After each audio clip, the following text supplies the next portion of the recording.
पिता का धन्यवाद हो। मेरे साहब सुनो जय यीशु मसीह की Masih. Hallelujah hallelujah hallelujah hallelujah. परमेश्वर महान है जो आप लोगों को परमेश्वर संभाल के लिए चल रहा है। और आज के हम लोग जो उपवास प्रार्थना सभा में हैं, परमेश्वर आप लोगों को खास तौर से कहना चाहिए उपवास प्रार्थना एक महत्वपूर्ण प्रार्थना है। जो इस प्रार्थना को जानते हैं उपवास प्रार्थना को, वो खास महत्वपूर्ण प्रार्थना होता है। और ये उपवास प्रार्थना कहना चाहिए अनेक बंधनों को तोड़ता है। जो शैतान से जकड़े हुए में है वैसे बंधन से भी परमेश्वर तोड़ता है। उपवास प्रार्थना में इतना ताकत है कि शैतान की हर एक बंधन को तोड़ता है। अगर आप कहना चाहिए सामर्थ पाना है तो परमेश्वर के पास अगर संपूर्ण मन से मैंने उपवास एक ऐसा चीज है जो घनिष्ठ बनाता है, मैंने ज्यादातर परमेश्वर तक पहुंचाता है। उपवास प्रार्थना आज उपवास का महत्व कई एक हो सकता है। जैसे कहना चाहिए आप कई एक बार अपना आत्मिक वरदान पाने के लिए उपवास करते हैं। आत्मिक वरदान पाने के लिए उपवास करते हैं। कई एक लोग ज्यादा अनुग्रह कहना चाहिए शांति पाने के लिए परमेश्वर के पास में आकर उपवास करते हैं। और कई एक लोग अधिकतर कहना चाहिए परमेश्वर से अपने आशीष को पाने के लिए उपवास करते हैं। कई एक इसका मध्यम हो सकता है मैंने उपवास प्रार्थना का, लेकिन विशेष तौर से हम लोग देखते हैं उपवास प्रार्थना जो आप लोगों को अधिकतर कहना चाहिए घनिष्ठ बनाता है, परमेश्वर से नजदीक ले जाता है। और जो आप मांगते हैं वो परमेश्वर देता है। Hallelujah hallelujah. उपवास प्रार्थना का महत्व 3 प्रकार से हो सकता है। आप 3 प्रकार से कर सकते हैं। पहला तो क्या करते हैं लोग, भोजन क्या कहना चाहिए जो भी ठोस वस्तु है, खाने का जो भी ठोस वस्तु है, भोजन है, उसको छोड़ देते हैं और सिर्फ जल पीकर पानी पीकर उसको क्या करते हैं पूरा करते हैं। और कई एक लोग क्या करते हैं जो जल और भोजन दोनों कहना चाहिए त्याग करके परमेश्वर के नजदीक में जाते हैं, उपवास करते हैं। और कई एक लोग क्या करते हैं जैसे ज्यादा दिन लंबा टाइम के लिए उपवास करते हैं तो क्या करते हैं उन लोग शाम को भोजन खाते हैं और दिन भर उपवास करते हैं। 3 प्रकार से करते हैं। लेकिन जो अधिकतर कहना चाहिए जो परमेश्वर के पास में अधिकतर रहते हैं वे लोग उपवास का महत्व जो जैसा कहना चाहिए जो अधिकतर करने वाला जो खाना को छोड़ करके जल पीते हैं, चाय पी लेते हैं, अधिकतर करते हैं। क्योंकि परमेश्वर के पास में जो लोग आएंगे, परमेश्वर के पास में जितने लोग प्रार्थना करने वाले हैं उपवास के साथ प्रार्थना करने वाले, उसको तो पहला क्या होना चाहिए, नहा धोकर मुंह धोना चाहिए और अपने सिर में तेल मलना चाहिए और परमेश्वर के लिए क्या करना चाहिए। आप उपवास जानते हैं, अपने आप में उपवास रखते हैं तो सिर्फ परमेश्वर जाने। Hallelujah hallelujah. सिर्फ परमेश्वर जाने, ऐसा न कि अपने मुंह को क्या करना है उदासी के समान नहीं बनाना है, उदास नहीं, परंतु आपको नहा धोआ करके मुंह धो करके चाय कहना पानी पी सकते हैं और तेल लगा सकते हैं। ऐसे करके आप उपवास रखते हैं और जो स्वर्गीय पिता जो आपका गुप्त में है वह देख सकता है। Hallelujah hallelujah. इसलिए उपवास का कई महत्वपूर्ण होता है, अनेक विषय हो सकता है उपवास रखने का। लेकिन हम लोग आज उपवास के लिए महत्व यही रखते हैं कि आप परमेश्वर के पास में आकर उसके दान प्रदान पाना और एक एक लोगों को बचाने के लिए, या कहना चाहिए दूसरे लोग जो शैतान के बंधन में वैसे लोगों को छुटकारे के लिए उपवास करना, या अपने जीवन में परमेश्वर से ज्यादा घनिष्ठ संबंध बनाना, या कहना चाहिए ज्यादातर आप परमेश्वर के नजदीक में जाने के लिए उपवास करना। Hallelujah hallelujah. तो हम लोग वचन में जाएंगे। हमारे साथ खुली मत्ती रचित सुसमाचार 6 अध्याय, उसका हम लोग 16, 17, 18 पद देखेंगे। यहाँ पर उपवास के बारे में लिखा हुआ है और वहीं से हम लोग आगे बढ़ते जाएंगे और उपवास का महत्व हम लोग समझेंगे कि क्या है, उसके बारे में आज हम लोग सीखेंगे। मत्ती रचित सुसमाचार 6 अध्याय उसका 16, 17 और 18 पद। मत्ती 6 अध्याय 16, 17, 18 पद। हाँ जब तुम उपवास करो हाँ तो कपटियों के समान तुम्हारे मुंह पर उदासी न छाई रहे, हाँ क्योंकि वे अपना मुंह बनाए रहते हैं हाँ ताकि लोग उन्हें उपवासी जाने। मैं तुमसे सच कहता हूँ हाँ कि हाँ वे अपना प्रतिफल पा चुके। परंतु जब तू उपवास करे हाँ तो अपने सिर पर तेल मल हाँ और मुंह धो, हाँ ताकि लोग नहीं हाँ परंतु तेरा तेरा पिता जो गुप्त में है हाँ तुझे उपवासी जाने। इस दशा में तेरा पिता हाँ जो गुप्त में देखता है हाँ तुझे प्रतिफल देगा। हम लोग यहाँ पर देख रहे हैं, जब तुम उपवास करो तो कपटियों के समान मुंह पर उदासी न छाए रहे, क्योंकि वे अपना मुंह बनाए रहते हैं ताकि लोग उन्हें उपवासी जाने। मैं तुमसे सच कहता हूँ कि वे अपना प्रतिफल पा चुके। या कहना चाहिए जो लोग कहना चाहिए जो उपवास करते हैं, जो दिखावटी उपवास है, वह अपना प्रतिफल वो अपने संसारिक रीति रिवाज पर वो पा चुके। लेकिन आज हम मसीह लोगों से परमेश्वर कहता है कि मैं तुमसे सच कहता हूँ कि वे अपना प्रतिफल पा चुके, परंतु जब तुम उपवास करे तो अपने सिर पर तेल मल और मुंह धो। या कहना चाहिए आप जब परमेश्वर के लिए आप परमेश्वर के पास आते हैं, आप मसीह लोगों के लिए एक उपवास का क्या है नियंत्रण है, या कहना चाहिए जो नियम है उसको जानना है, और उसके बाद आप उपवास कर सकते हैं। और जब आप उपवास करते हैं तो अपना मुंह धोना है और तेल नहा धोकर तेल लगाना है। और यहाँ पर कहता है ताकि लोग नहीं परंतु तेरा पिता जो गुप्त में है तुझे उपवासी जाने। लोगों को दिखाने के लिए उपवास नहीं करना है, लोगों को दिखाने के लिए नहीं, परंतु आज हम लोगों का यही उपवास और मकसद होना चाहिए। उपवास का मकसद जो हमारा परमेश्वर से जो लगाव होना चाहिए, जो हम समूह का यीशु मसीह से जो लगाव होना चाहिए। कलीसिया के लोगों को बाइबल बताती है कि कलीसिया के लोगों नए नियम में बताता है कि कलीसिया के लोगों को उपवास करना जरूरी है। नया नियम बताता है, पुराना नियम में तो कर ही रहे थे, नया नियम भी कहता है कि उपवास करना है, लेकिन उसको कोई महत्व नहीं देते। उपवास का मतलब होता है कि संसार में जो शैतान का बंधन है वह टूटता है, या कहना चाहिए बीमारी से आजाद हो जाते हैं। ऐसा परमेश्वर काम करने वाला है उपवास के द्वारा। हालेलुया। जो आप उपवास करते हैं परमेश्वर पिता के पास में, आप लोगों को दिखावटी के लिए ना करें, लेकिन आप जो गुप्त में है, जो परमेश्वर पिता जो गुप्त में है, यीशु मसीह गुप्त में है, उसके लिए आप करें ताकि वो आपको क्या करे, उपवासी जाने।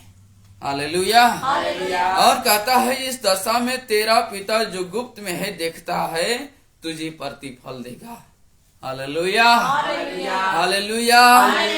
क्योंकि हम लोग आज जितने लोग यहाँ पर आए हैं, किसी का कहना चाहिए मुंह ऐसा नहीं रहता है, लड़काया हुआ नहीं रहता है, अन्य लोगों के समान नहीं। कई लोग उपवास, संसार में लोग उपवास करते हैं, वो कहना चाहिए दतून भी नहीं करते, मुंह भी नहीं धोते हैं, उसका उपवासी अलग ही पहचाना जाता है। लेकिन आज यहाँ पर आप लोग आए हैं और जाते वक्त आप लोगों को कोई नहीं जान सके, चाहे आने समय कोई नहीं पहचान सका होगा, क्योंकि आप जो उपवास कर रहे हैं वो परमेश्वर जानता है। हालेलुया। हालेलुया। क्योंकि आप जिस प्रकार आप परमेश्वर के पास में आए हैं, परमेश्वर में पहला यही है कि आप उपवास के साथ आप प्रार्थना करने के लिए, जिस मकसद के लिए आप प्रार्थना करने के लिए, आपका विषय, आप जिस विषय के लिए कई अनेक कहना चाहिए, अनेक उसका हो सकता है कि उपवास करने का। लेकिन 3 प्रकार से लोग उपवास करते हैं, जो भोजन से अलग होकर पानी पीते हैं, या जो भोजन और पानी से दोनों से अलग हो जाते हैं, और कई लोग शाम का भोजन खाते हैं और दिन भर उपवास करते हैं, ऐसे करते हैं। लेकिन अधिकतर लोगों का उपवास यही होता है जो अपने शरीर में जो आवश्यकता के अनुसार, अपने आवश्यकता के अनुसार किसी के शरीर में पानी की क्षमता कमी रहती है तो पानी पी सकते हैं, क्योंकि परमेश्वर वैसे लोगों को नहीं मना किया है कि आप पानी न पिए। लेकिन आपको यह होना चाहिए कि आप उपवास रहें, भोजन ठोस वस्तु को नहीं खाना है। हालेलुया। या पेट भरने वाले चीज को नहीं खाना है। उपवास का मतलब यही है कि आप ठोस वस्तु को न खाएं। इसलिए परमेश्वर में आने वालों को यह होना चाहिए कि उस कपटियों के समान उपवास नहीं करना है, मुंह लटकाए हुए नहीं, उदासी छाए हुए नहीं बनाना है।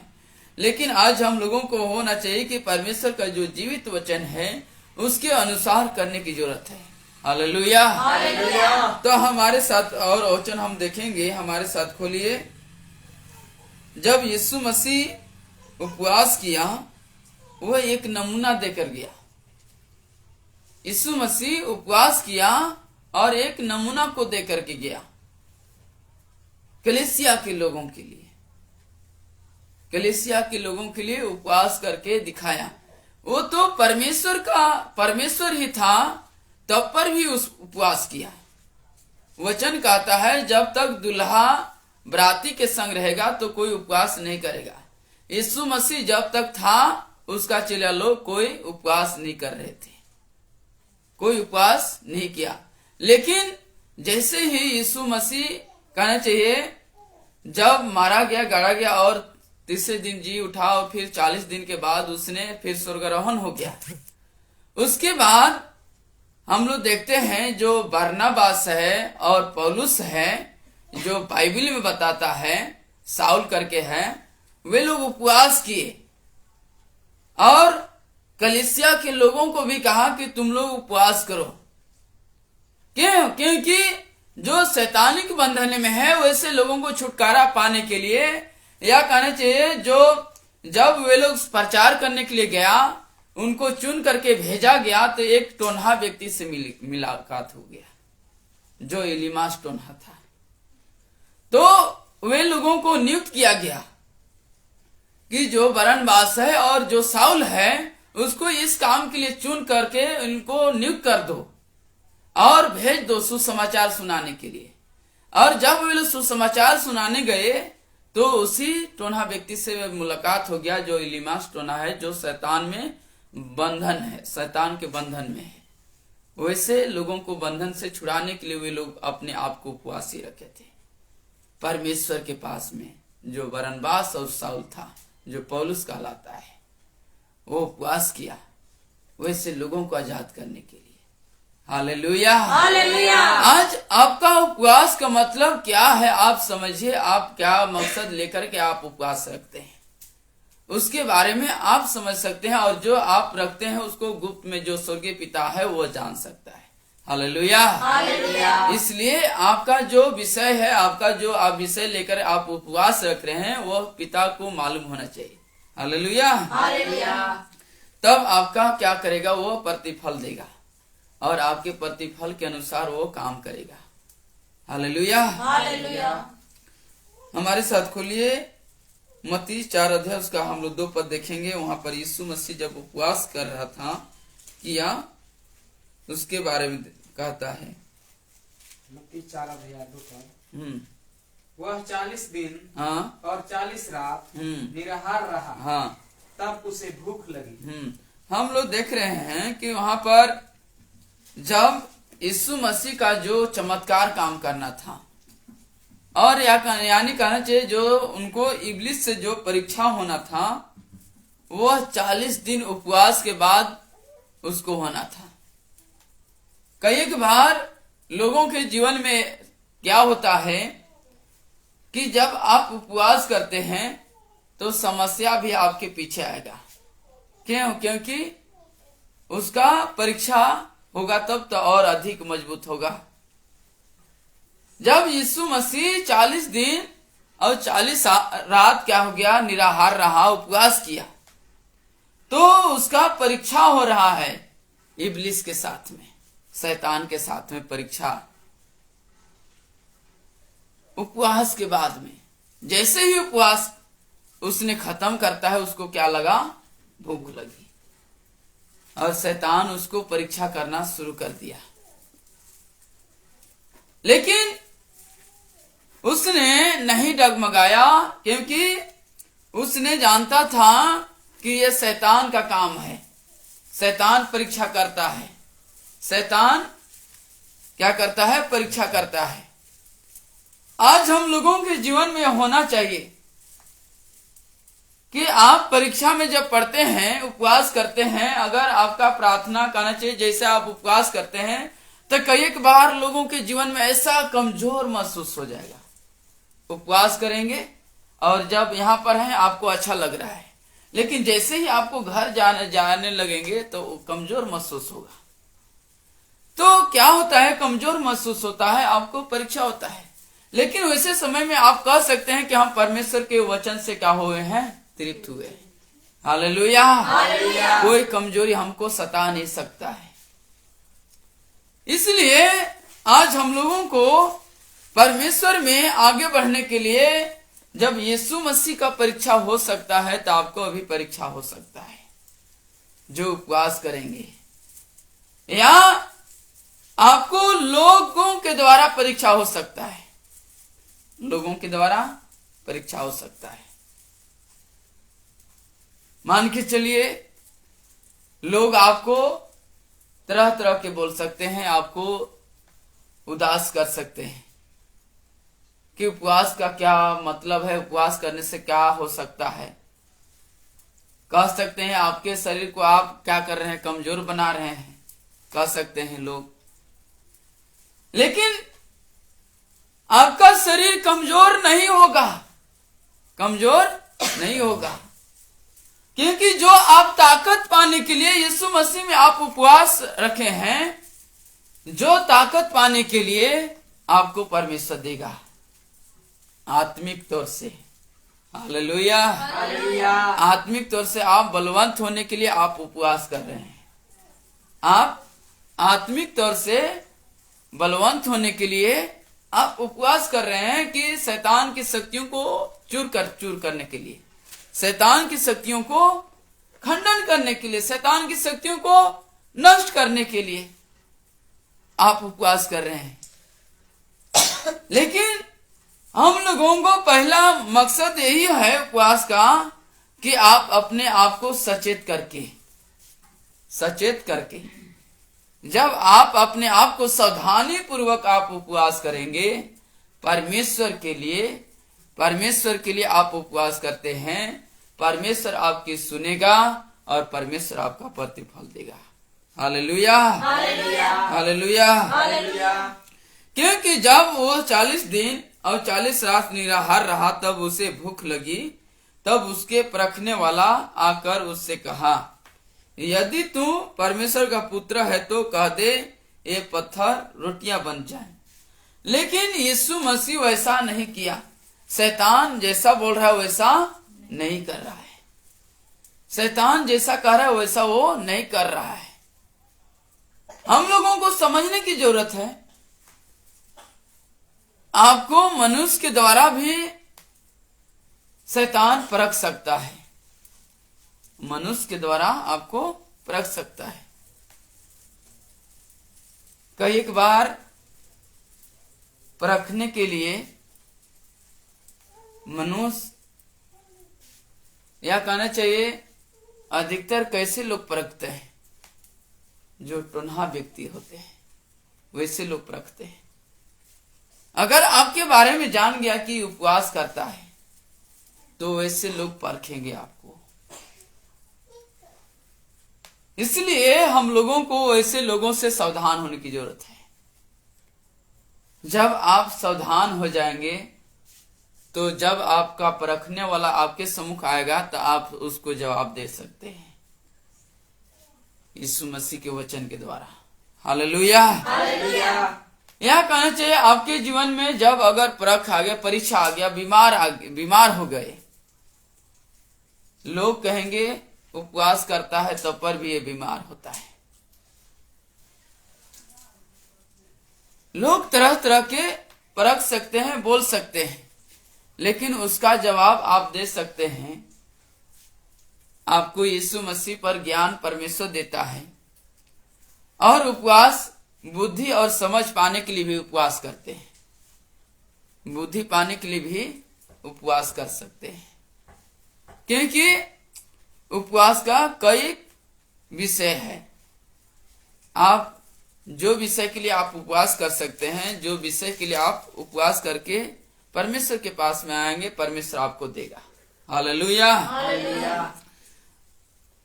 और हम लोग देखते हैं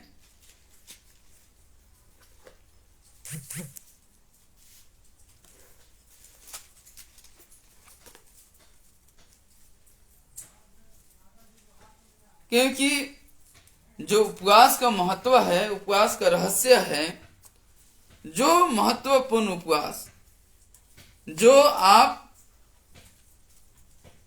परमेश्वर के पास में आकर के जल और भोजन दोनों नहीं खा सकते हैं, आप अपनी इच्छा के अनुसार। यानी आप जल पी सकते हैं तो भोजन उपवास के लिए नहीं है, ठोस वस्तु उपवास के लिए नहीं है। पानी वो तो द्रव्य चीज है, या कहना चाहिए वो आप ले सकते हैं, लेकिन जो ठोस है उससे आप दूर रहना चाहिए। और हम लोग देखते हैं जो जल और पूर्ण रूप से उपवास है, जो आपको प्रेरित की किताब 9 अध्याय उसका 9 पद में मिलता है। प्रेरित की किताब 9 अध्याय उसका 9 पद पर।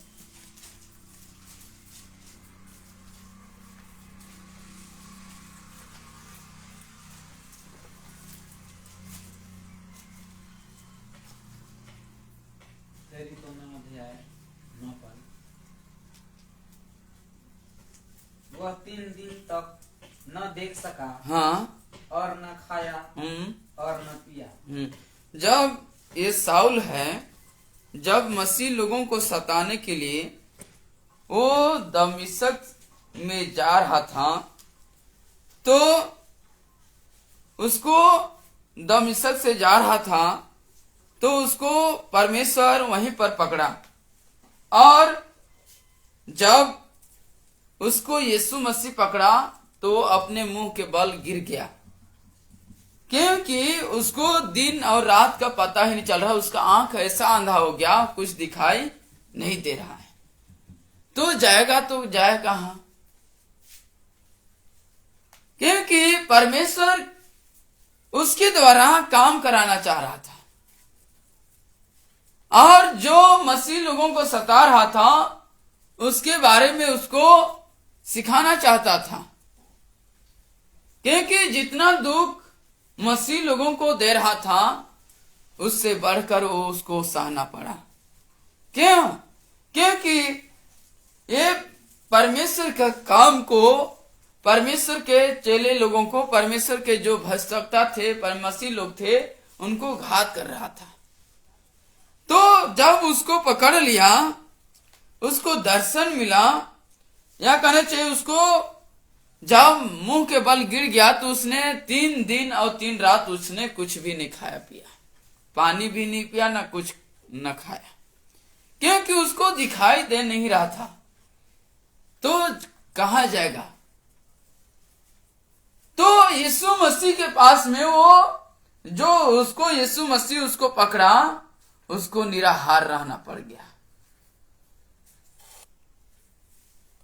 खास तौर से उसको कहना चाहिए परमेश्वर के पास आने के लिए, उसको परमेश्वर के निकट में आने के लिए, यीशु मसीह के निकट में आने के लिए उसको मौका मिल गया। Hallelujah, hallelujah. जो परमेश्वर के पास में जो घनिष्ठ कहना चाहिए, जो नजदीकी और नजदीकी साथ कहना चाहिए लगाव होना चाहिए, वहां तक पहुंचने के लिए उसको यीशु मसीह का वचन मिला। Hallelujah, hallelujah. जब उसने एक हननिया है जो उसको प्रभु भेजता है और उस साउल को वचन सुनाने के लिए। हालेलुया। तो हम लोगों को जीवन में आप परमेश्वर के लिए उपवास करते हैं, आप परमेश्वर के पास में वचन सुनाने के लिए आप उपवास कर रहे हैं। उपवास के द्वारा आप यही सोचते हैं कि हमको भी वचन का ज्ञान हो जाए। शाऊल के जीवन में परमेश्वर का वचन काम किया। उस हनन्याह के द्वारा जो परमेश्वर का भक्त था उसको क्या किया गया, दर्शन मिला और उसको भेजा कि एक जो कहना चाहिए जो व्यक्ति है जो परमेश्वर के लिए अपने आप को तैयार कर रहा है, जो शाऊल है, जो यीशु मसीह के बिना उसको दिखाई नहीं देगा, उसके लिए परमेश्वर ने उसको एक पवित्र लोगों के साथ में कहना चाहिए उसका मुलाकात हो जाता है। हालेलुया। क्योंकि जो शाऊल है एक तरसुस वासी है, उससे पूछता है, क्योंकि जो परमेश्वर अपने लोगों को सीधा मार्ग ले चलने के लिए, अपने पास में लाने के लिए कई एक से ऐसे मार्ग हैं जो आपको आने के लिए परमेश्वर तैयार कर सकता है। हालेलुया।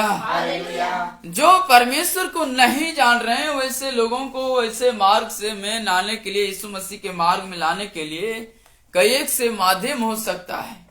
शाऊल को जो मसीह लोगों को घात कर रहा था उसके द्वारा यीशु मसीह उसको पकड़ा, क्योंकि जो मसीह लोगों को सताता है वह यीशु मसीह को दुख मिलता है। यीशु मसीह को दुख मिलता है। जो यीशु मसीह के कारण आप सताए जाते हैं, आपका प्रतिफल स्वर्ग में है। हालेलुया। क्योंकि आपका प्रतिफल स्वर्ग में है। यीशु मसीह का वचन में कहता है, जो कोई मेरे नाम से तुझे सताते हैं या दुख देते हैं वो स्वर्ग का अधिकारी होंगे। हालेलुया। इसलिए आप परमेश्वर में आने वालों को उस परीक्षा से घबराने की जरूरत नहीं है, परंतु आप यह समझे कि हमको परीक्षा जब होता है तो हमारा प्रमोशन आगे हो रहा है। हालेलुया। और परमेश्वर में काम करने के लिए आप आगे बढ़ेंगे। और हम लोग देखते हैं कि जब इलियाह और मूसा जब उपवास किया था तो ये लोग क्यों उपवास किया था 40 दिन का? क्योंकि इस्राएली प्रजा के लोगों को जब लेकर के जा रहे थे तो इनके पाप के कारण ये 40 दिन उपवास किया था। और यह अलौकिक काम था जो कहना चाहिए, और जो केवल उन लोगों के लिए था। लेकिन आज हम लोगों के लिए जो उपवास आप करते हैं, जो आप उपवास करते हैं, वो एक दूसरे के छुटकारा के लिए। इस्राएली लोग के लिए कहना चाहिए जो उपवास था उससे बंधन से आजाद होने के लिए उपवास मूसा नहीं किया था। 40 दिन पहले जब उपवास किया था वह बंधन से छुटकारे के लिए नहीं था, लेकिन जो स्थिति था उससे आजाद होने के लिए।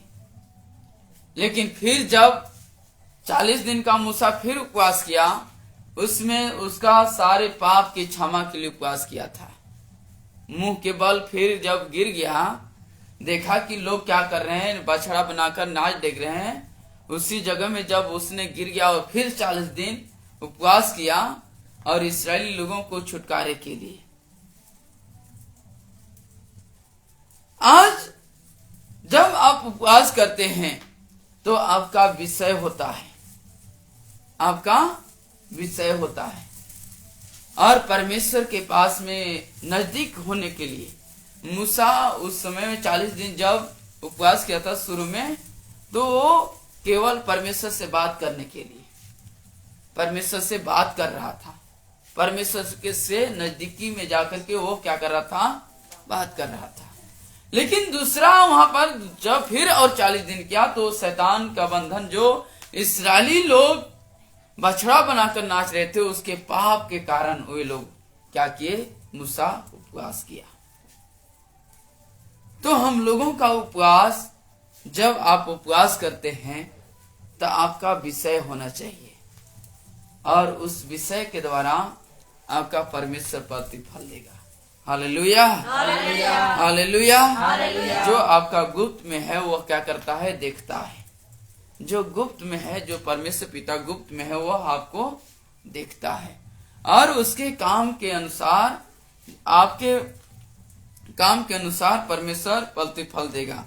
और हम लोग देखते हैं यहाँ पर कि प्रार्थना के साथ उपवास के कई कर्तव्य हैं। हम लोग देखेंगे कि नए नियम में कलीसिया को उपवास करना चाहिए। प्रेरित की किताब 13 अध्याय उसका हम लोग 2 और 3 पद में देखेंगे। 13 अध्याय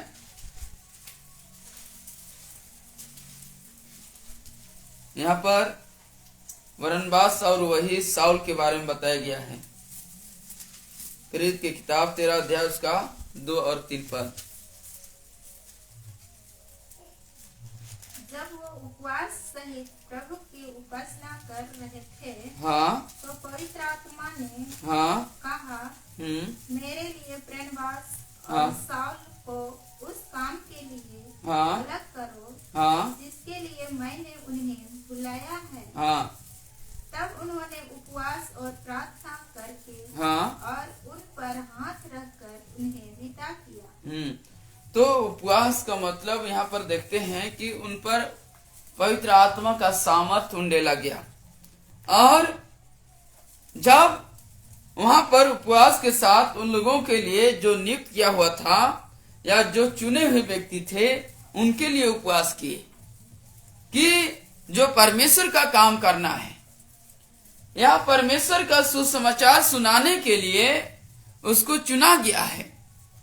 और जब परमेश्वर उन लोगों के साथ में था तो वे लोग एक नाजिर का काम करते थे। एक नाजिर का काम करते थे।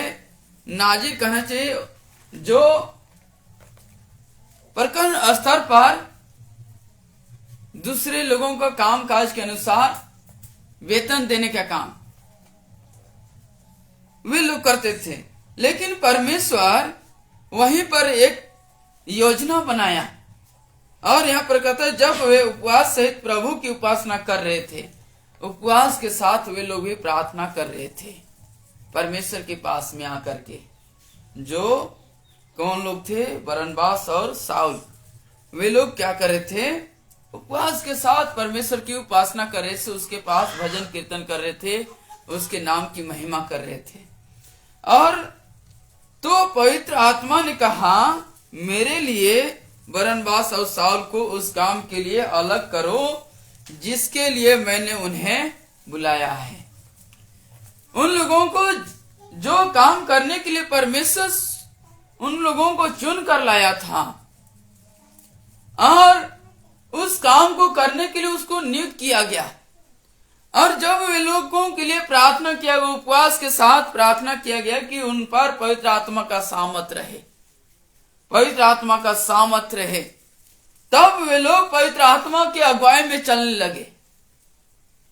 पवित्र आत्मा की अगुवाई में चलने लगे। पवित्र आत्मा जो अगुवाई करता था उसके अनुसार वे लोग करना शुरू कर दिए।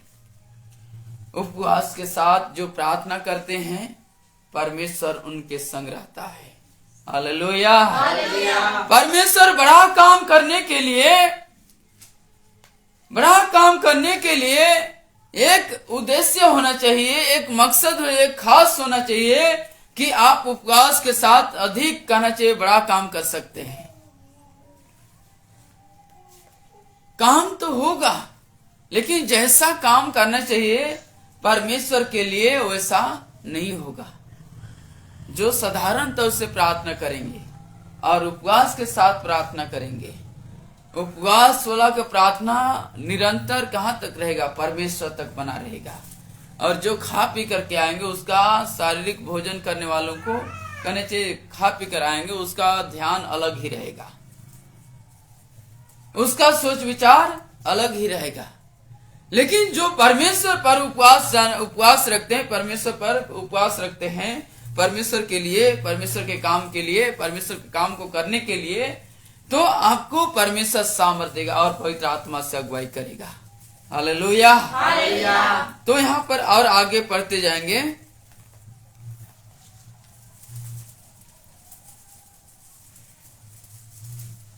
अतः वे पवित्र आत्मा के भेजे हुए हाँ सिलूकिया हो गए हाँ और वहां से जहाज पर चढ़कर हाँ साइप्रस को चले हाँ और सलमिस में पहुंचकर परमेश्वर का वचन यहूदियों के आराधनालयों में सुनाया। हाँ यूहन्ना उनका सेवक था। हाँ वे उस सारे टापू में हाँ होते हुए पाफुस तक पहुँचे।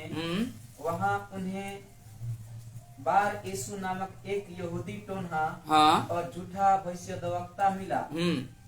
वह हाकिम सिरगियुस पौलुस के साथ था, जो बुद्धिमान पुरुष था। हाँ उसने बरनबास और शाऊल को हाँ अपने पास बुलाकर परमेश्वर का वचन सुनना चाहा, हाँ परंतु इलीमास टोन्हे ने, हाँ क्योंकि यही उसके नाम का अर्थ है, उनका विरोध करके हाकिम को विश्वास करने से रोकना चाहा।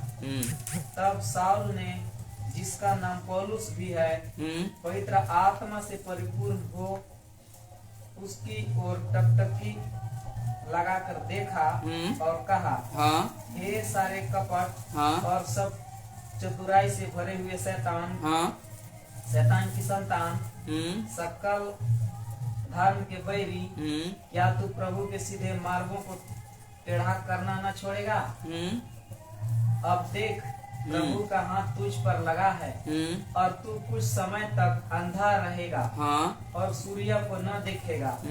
तब तुरंत धुंधलापन और अंधेरा उस पर छा गया और वह इधर उधर टटोलने लगा ताकि कोई उसका हाथ पकड़ के ले चले। तब हाकिम ने जो हुआ था उसे देखकर और प्रभु के उपदेश से चकित होकर विश्वास किया। तो हम लोग यहाँ पर देखते हैं जो कहना चाहिए उपवास का प्रार्थना हम लोग देख रहे हैं। उपवास की प्रार्थना में इतना ताकत है, जो उपवास का प्रार्थना करना चाहिए इतना ताकतवर प्रार्थना होता है, जो आपको सामर्थ परमेश्वर देता है, जो परमेश्वर के लिए काम कठिन नहीं है।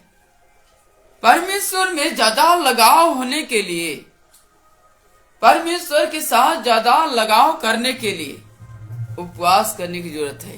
ये लोग तो यीशु मसीह के चेले लोग थे, यीशु मसीह के कहना चाहिए यीशु मसीह के चेले लोग थे। शुरू में तो 12 चेले थे उसका, लेकिन आगे चलकर हम लोग देखते हैं उसका 70 चेले आसपास थे। और परमेश्वर के चेले लोग जब यीशु मसीह उन 12 चेलों के साथ में जब था, उस समय में कोई उपवास नहीं किया। लेकिन जब यीशु मसीह का जो स्वर्गारोहण हो गया, जब मारा गया, गाड़ा गया, तीसरे दिन जी उठा और फिर 40 दिन उन लोगों के साथ में चला फिरा किया, चलता रहा, उनके साथ में मुलाकात किया। उसके बाद में फिर जो ये लोग उपवास किए हैं, तो यही वचन को लेकर के कहता है कि क्या दुल्हा के रहते हुए बराती उपवास कर सकते हैं? तो उन दिनों में तो उसके चेले लोग उपवास नहीं किए, जो 12 चेले थे वे लोग उपवास नहीं किए। लेकिन बाद में जो चेले हैं ये लोग परमेश्वर के काम करने वाले, तो इन लोगों को तो उपवास करना पड़ा, क्योंकि जो सामर्थ पाना है परमेश्वर के पास में ये लोग उपवास किए और उपवास के साथ ये लोग प्रार्थना किया गया इन लोगों के लिए, और परमेश्वर उसी उपवास प्रार्थना के द्वारा इन लोगों के द्वारा काम किया। हालेलुया। उस उपवास प्रार्थना के द्वारा इन लोगों के जीवन में क्या किया? काम किया, क्योंकि उसका जो गहरा कहना चाहिए नजदीकी हो गया परमेश्वर से उपवास के द्वारा। हालेलुया। तो उपवास का महत्व आज हम लोगों को समझना है कि उपवास का महत्व क्या है। उपवास का महत्व क्या है? उपवास का महत्व यही है कि परमेश्वर में ज्यादा नजदीक की जाना और परमेश्वर में ज्यादा बुद्धि को प्राप्त करना और अधिक अनुग्रह को प्राप्त करना। क्योंकि उपवास में और जो ताकत मिलने वाला है, आत्मिक वरदान मिलना है, वो आपको मिलेगा। हालेलुया। क्योंकि जब पेंतीकुस्त के दिन वे लोग लौ लगाकर प्रार्थना कर रहे थे वैसे जगह में, तो उनका मन एक चीज था, एक सोच था, एक उद्देश्य था, एक ही मनसा था, उन लोगों को पवित्र आत्मा पाना। हालेलुया। वे लोगों को पवित्र आत्मा पाना। और जब पवित्र आत्मा उन लोगों के बीच में आ गया तो एक सनसनाहट की आवाज आ गई, और सनसनाहट की आवाज आई तो वे लोग अपने से स्तुति अन्य अन्य भाषा में करना शुरू कर दिए। उनका जी फटने लगा।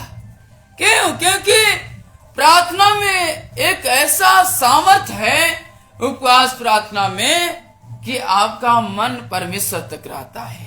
हालेलुया। और परमेश्वर में जो लगाव होता है वो घनिष्ठ होता है, नजदीकी होता है। इसलिए हम लोगों का ज्यादातर आप उपवास करते हैं तो आपका लगाव परमेश्वर तक होता है। हालेलुया। हालेलुया। क्योंकि जो सामर्थ पाना है उसको आप पा सकते हैं। क्योंकि ये लोगों को परमेश्वर चुन करके निकाला था। जो बरनबास और जो साउल था, वे लोगों को क्या किया था? निकाला था और उनको भेजा गया सुसमाचार सुनाने के लिए। आराधनालयों में सुसमाचार सुनाया गया, सुनाए वे लोग। और जब वे लोग जाते जाते और एक ऐसे जगह में पहुंच गए जो टोन्हा व्यक्ति था, जो परमेश्वर के वचन को सुनने से लोगों को क्या करता था? बाधित करता था, सुनने नहीं देता था। वैसे लोगों से परमेश्वर आजाद करता है उपवास प्रार्थना के द्वारा। हालेलुया। क्योंकि वे लोग एक ताकतवर पाए गए, शरीर में कहना चाहिए कमजोर भी नहीं पाए गए, न आत्मा में भी कमजोर नहीं पाए गए। क्यों? क्योंकि परमेश्वर के वचन से वे लोग तृप्त किए गए थे, आत्मा के अभिषेक से वे लोग तृप्त किए गए थे। क्योंकि परमेश्वर का आत्मा उन लोगों के ऊपर में बल से उतरा, अभिषेक किया गया, पवित्र आत्मा अगुवाई किया। जैसे जैसे उन लोगों को जाने के लिए कहा गया वैसे वैसे वे चले गए। हालेलुया। आज हम लोगों के जीवन में यही होना चाहिए कि आप उपवास करते हैं, पवित्र आत्मा के अगुवाई में पवित्र आत्मा आपको सिखाएगा और पवित्र आत्मा की अगुवाई में आप चलें। पवित्र आत्मा आपको बताएगा और परमेश्वर आपको ऐसे जगहों से, जैसे इस बरनबास और साउल को वैसे जगहों से बचाया और वैसे लोगों से बचाया जो टोन्हा थे, वैसे लोगों से भी परमेश्वर बचाता है। हालेलुया। आज आप लोगों को भी, हम लोगों को भी परमेश्वर बचाएगा वैसे लोगों से। अगर वे लोग प्रार्थना करने वाले व्यक्ति नहीं रहते, तो उपवास करने वाले व्यक्ति नहीं रहते, या पवित्र आत्मा के अगुवाई में चलने वाले व्यक्ति नहीं रहते, तो वे लोग उसके उलझन में फंस जाते। उन लोगों को भी यीशु मसीह का सुसमाचार सुनाने से बाधित कर देता। वे लोग नहीं सुना पाते, लेकिन उसको भी क्या कर दिया? वे लोगों के प्रार्थना के द्वारा परमेश्वर उसको भी अंधा कर दिया।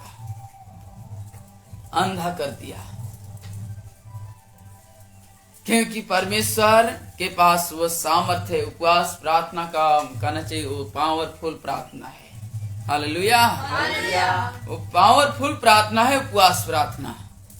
जो आप उपवास का महत्व समझ जाएंगे वो पावरफुल होता है। जिस विषय के लिए आप उपवास करते हैं वो आपका पावरफुल होगा। आप बुद्धि के लिए आप उपवास करते हैं, आपका बुद्धि अगम होगा। आपके बुद्धि और समझ परमेश्वर ऐसा देगा कि आपको कहना चाहिए पवित्र आत्मा की अगुवाई। हालेलुया। पवित्र आत्मा का अगुवाई, पवित्र आत्मा की अगुवाई में जो बुद्धि और समझ की बात होगा वो कोई समझ नहीं पाएगा, क्योंकि आप पवित्र आत्मा के अभिषेक में हैं। हालेलुया। उन दिनों में जब आप बुद्धि के लिए, जो सुलेमान बुद्धि के लिए प्रार्थना करता था, परमेश्वर ऐसे बुद्धि से भर दिया कि दुनिया में कहना चाहिए उसके जैसा कोई बुद्धिमान नहीं हुआ, क्योंकि जो बुद्धि उसने मांगा राज चलाने के लिए, परमेश्वर बुद्धि देता है, समझ देता है, ज्ञान देता है, सब कुछ उसके पास है, पराक्रम की शक्ति उसके पास है, आत्मा का सामर्थ्य उसके पास है, यीशु मसीह के पास। हालेलुया। उसने शैतान को खुलम खुला तमाशा बना दिया, उसको खुलम खुला तमाशा बना दिया। उसके लिए कोई भी काम कठिन नहीं हुआ, क्योंकि वह परमेश्वर का पुत्र था। आप मनुष्य हैं। आप जब यीशु मसीह के पास में रहते हैं, यीशु मसीह के पास में आकर आप उपवास करते हैं, परमेश्वर आपको बुद्धिमान बनाएगा। हालेलुया। परमेश्वर आपको बुद्धिमान बनाएगा, समझ देगा। और हम लोग देखते हैं, हमारे साथ खोलिए, हम लोग देखते हैं प्रार्थना के कई कर्तव्य होते हैं। पहला हम देखते हैं परमेश्वर का आदर। परमेश्वर का आदर कई एक होता है, जो पहला होता है परमेश्वर का आदर। और उसमें हम लोग देखते हैं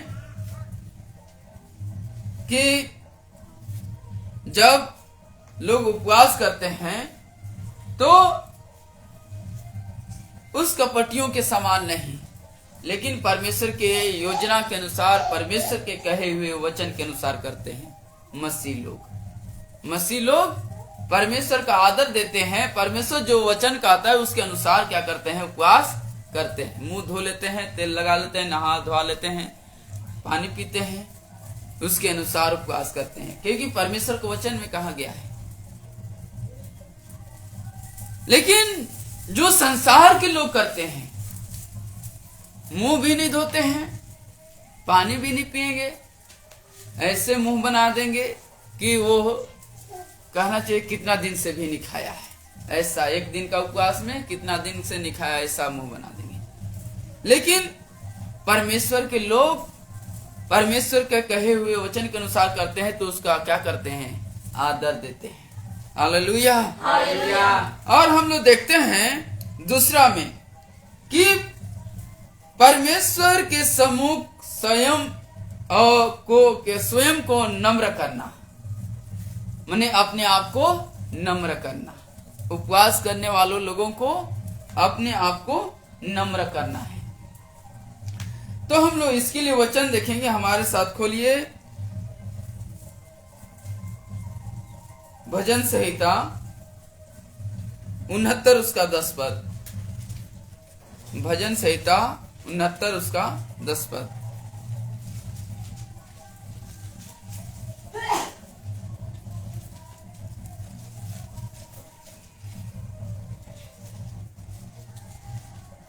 भजन संहिता 69 अध्याय 10 पद।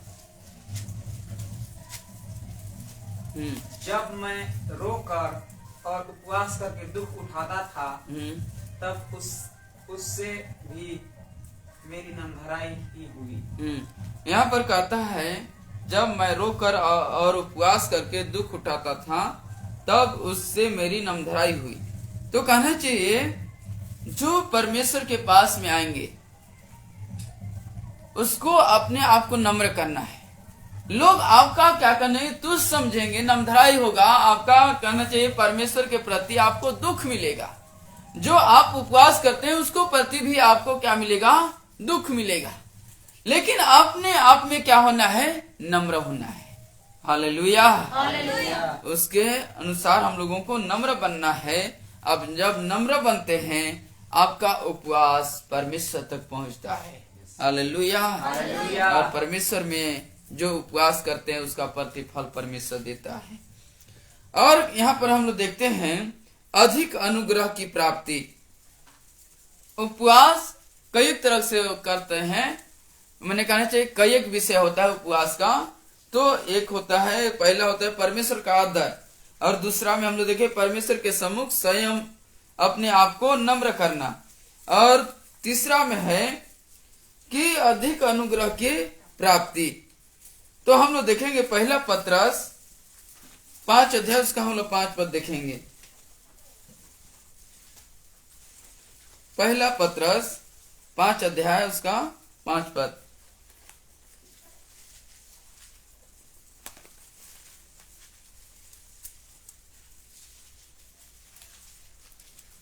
पहला पत्रस 5 अध्याय 5।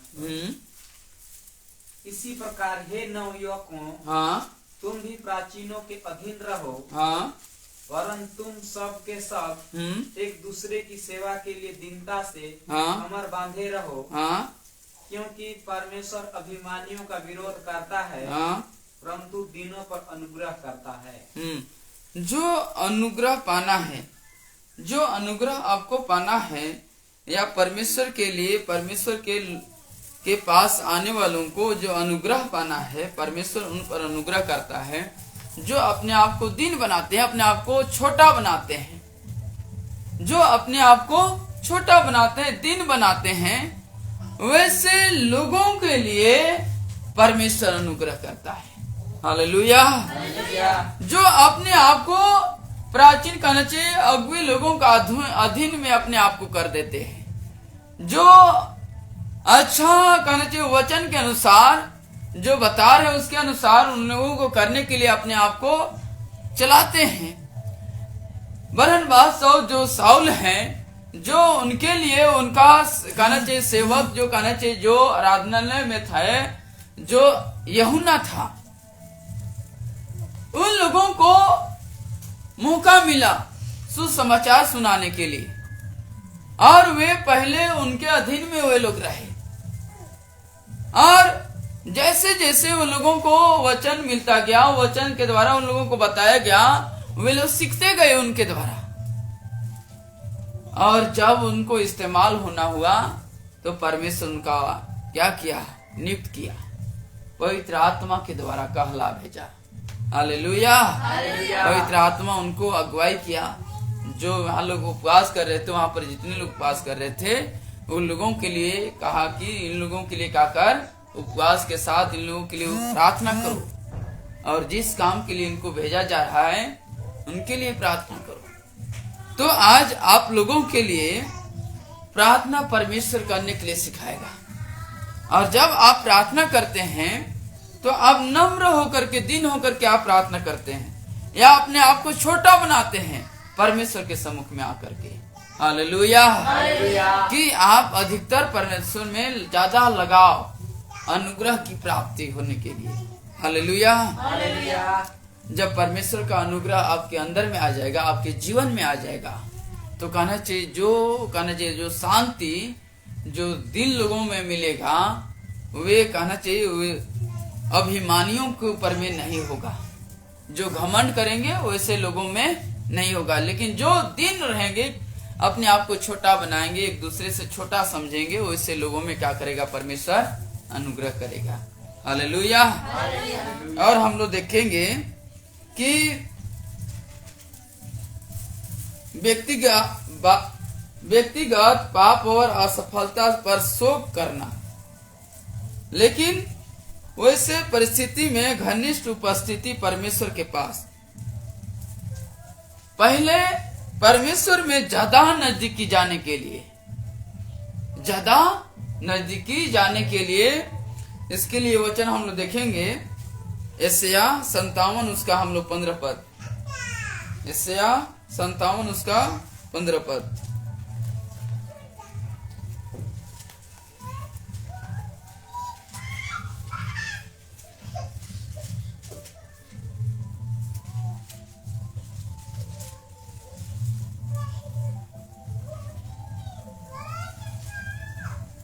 यशायाह 57 अध्याय 15 पद। हाँ,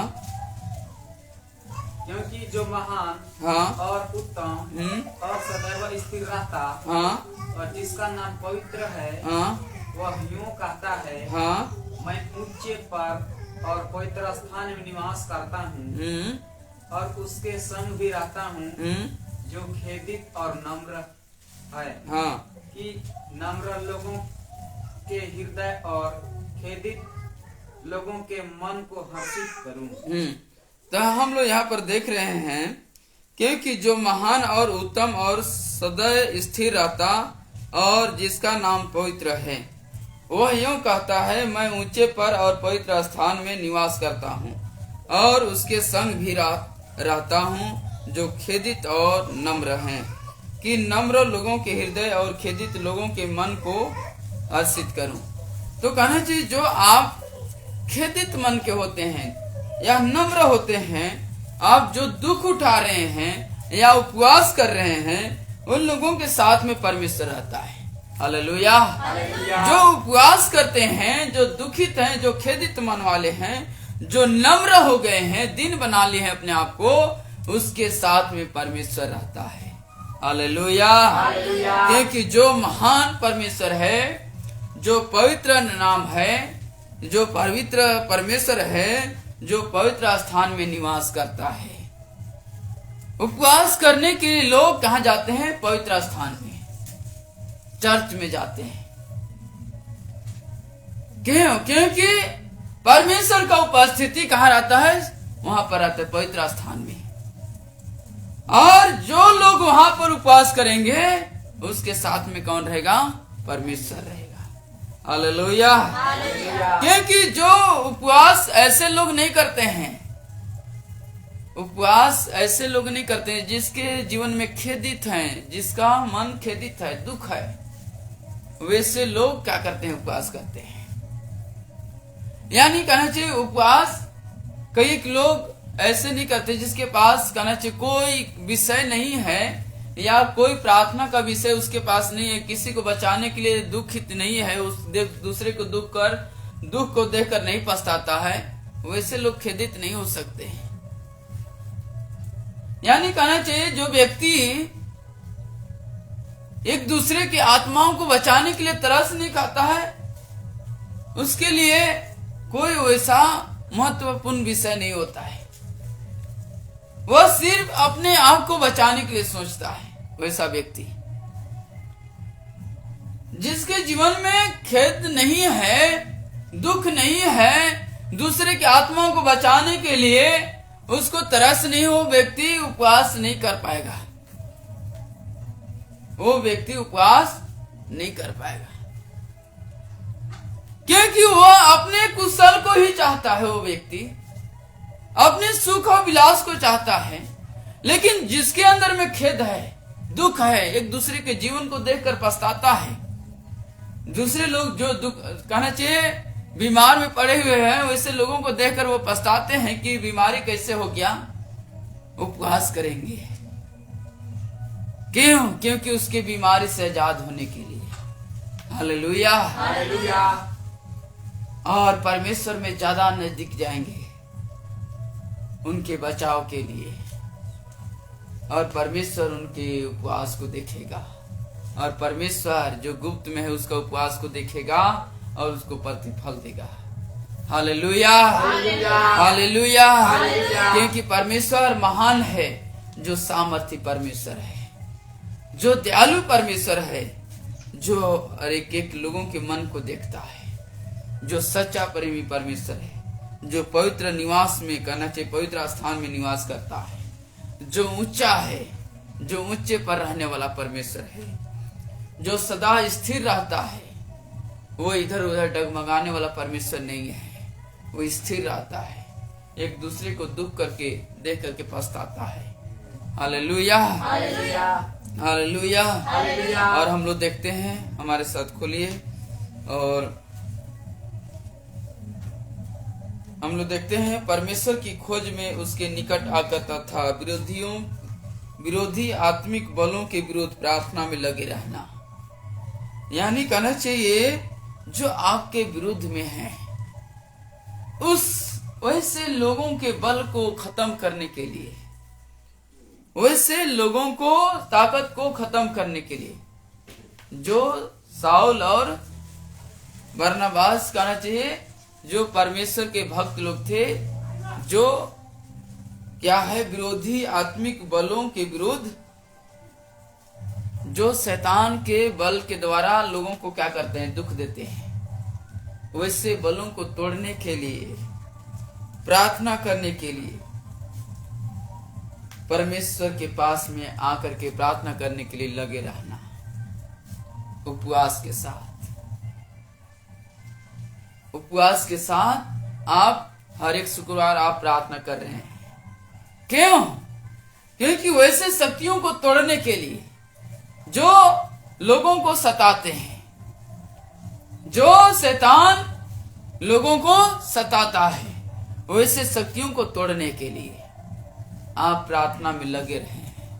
हालेलुया। इसलिए हम लोगों को परमेश्वर में आगे बढ़ने के लिए, परमेश्वर में आकर के, परमेश्वर के पास में आकर के आप जब प्रार्थना करते हैं, इसके लिए हम लोग वचन देखेंगे यिर्मयाह 29 उसका 12 से 14 पद तक देखेंगे। यिर्मयाह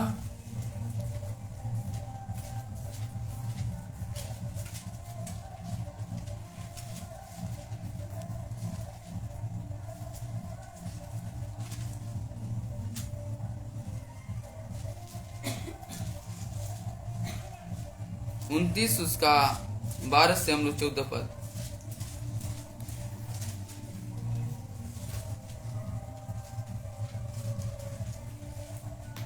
तब उस समय तुम मुझको पुकारोगे, हाँ, और आकर मुझसे प्रार्थना करोगे, हाँ, और मैं तुम्हारी सुनूंगा, हाँ, और तुम मुझ में ढूंढोगे, मुझे ढूंढोगे, हाँ, हाँ, और पाओगे, हम्म, पाओगे भी, हम्म, क्योंकि तुम अपने संपूर्ण मन से मेरे पास आओगे।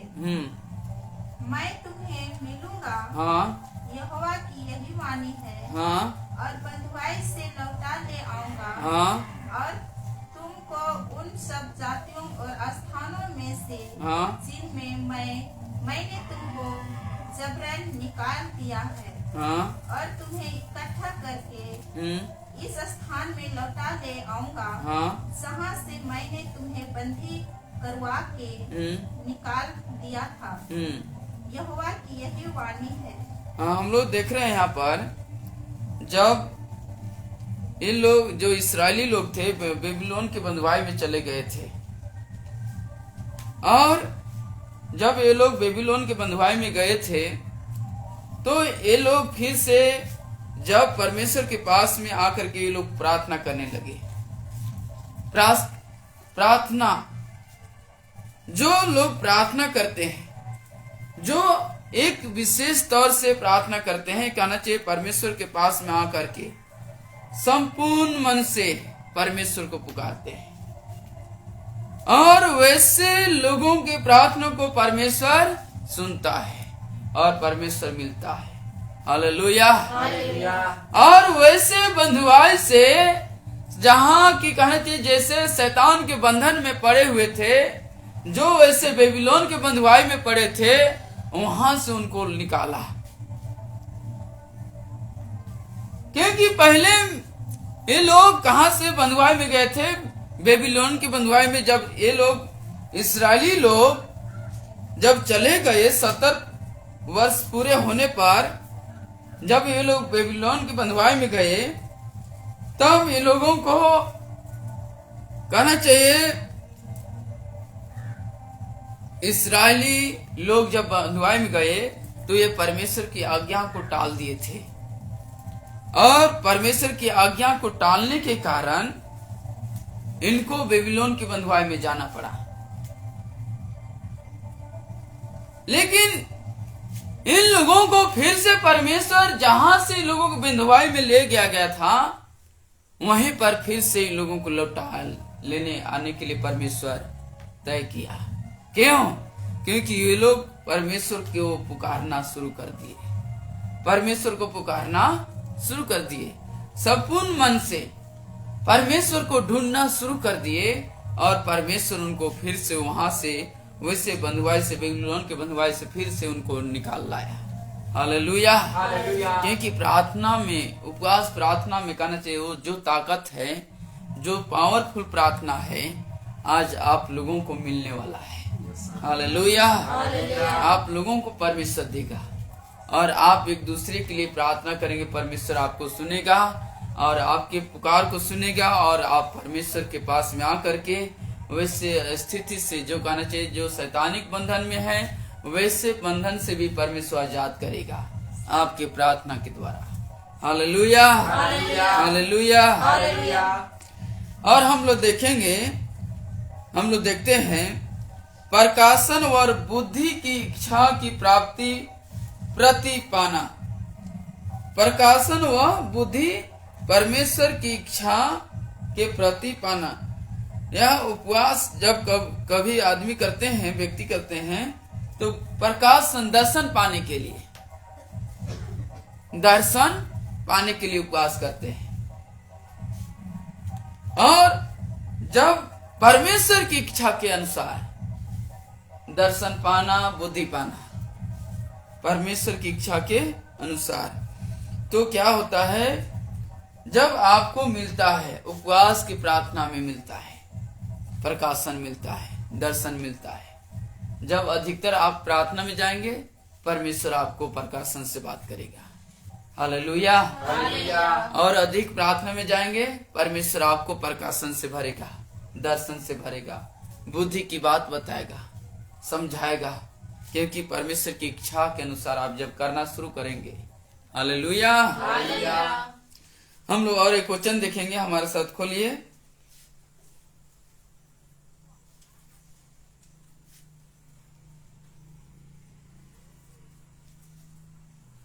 यशायाह 58, उसका हम लोग 5 और 6 पद देखेंगे। यशायाह 58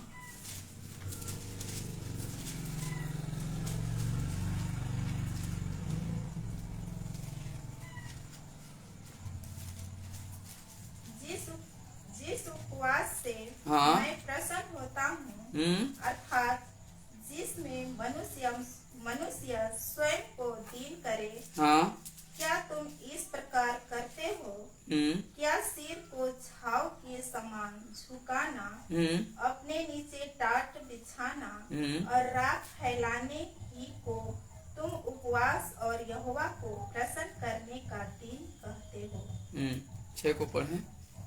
जिस उपवास से मैं प्रसन्न होता हूँ, वह क्या यह नहीं कि अन्याय से बनाए हुए दासों और अंधेर सहने वालों को जुआ तोड़कर उनको छोड़ा लेना और सब जुओं को टुकड़े टुकड़े कर देना।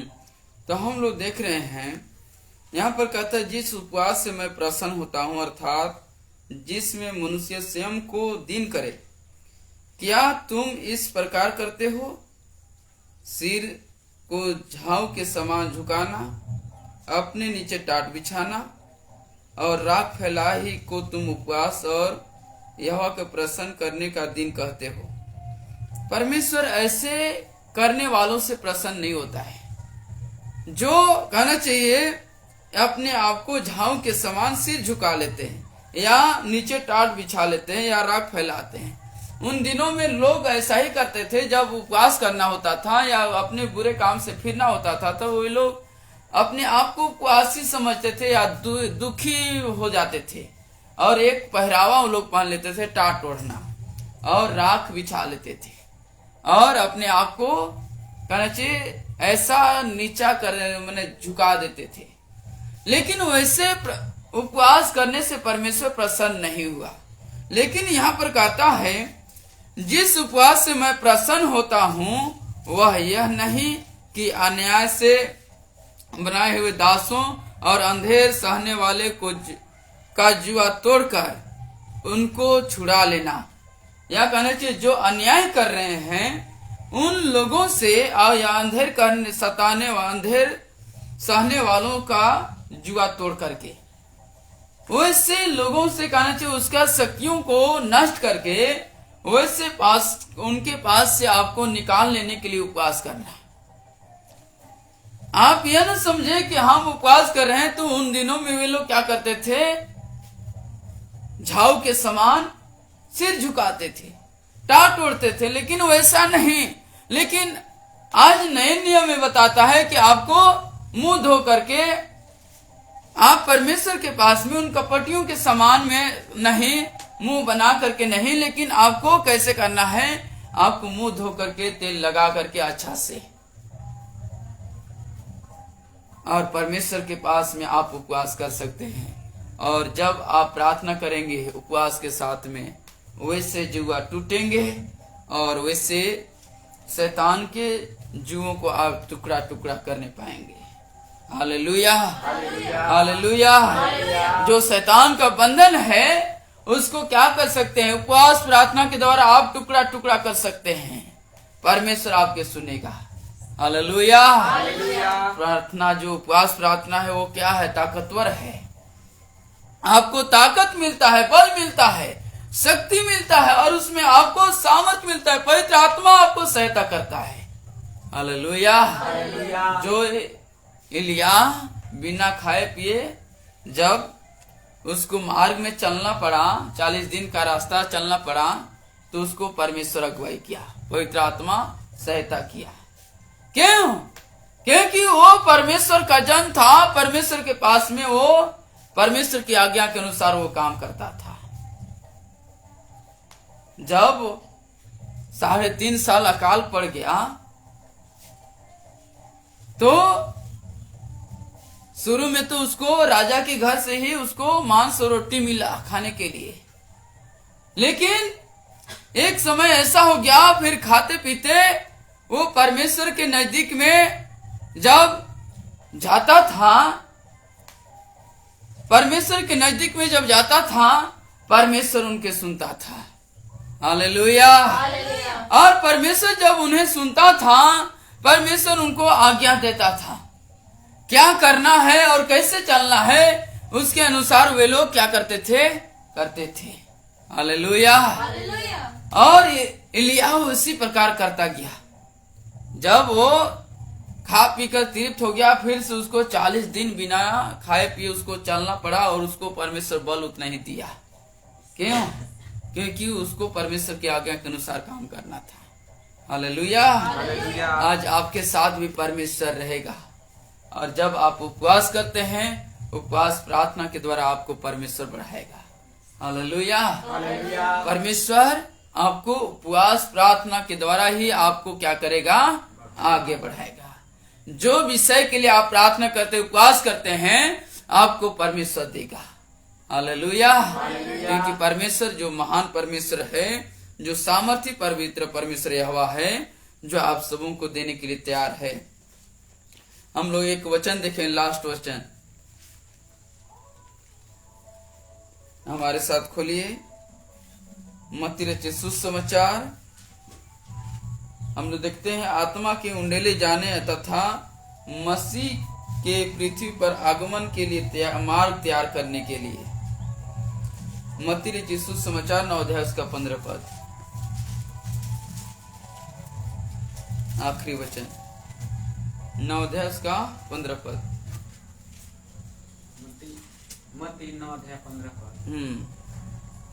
यीशु ने उनसे कहा, हाँ, क्या बाराती जब तक दूल्हा उनके साथ है हाँ, शोक कर सकते हैं?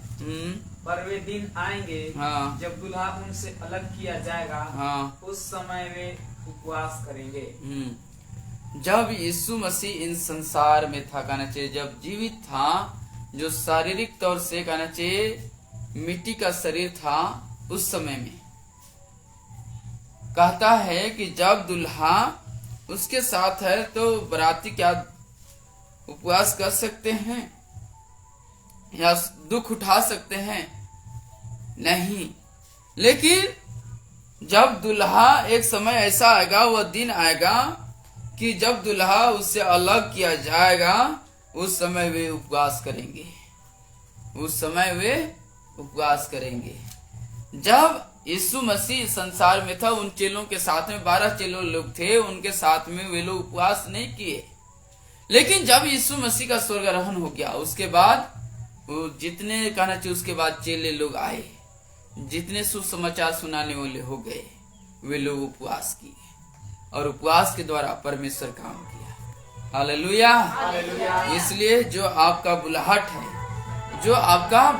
है, उसमें आपको उपवास के साथ अधिक परमेश्वर में नजदीकी होने के लिए आपको उपवास करने की जरूरत है। और उपवास के द्वारा जब आप प्रार्थना करते हैं वह ताकतवर होता है। हालेलुया। इन्हीं वचनों के द्वारा परमेश्वर आशीष दे।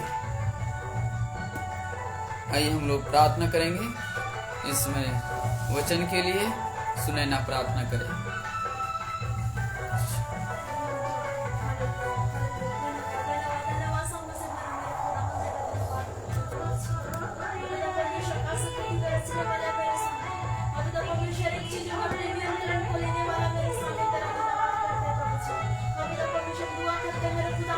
वचन से पूरे पिता परमेश्वर प्रभु जी, और पिता परमेश्वर हर एक उपास करने पिता परमेश्वर प्रभु जी, पिता परमेश्वर प्रभु जी करने वालों को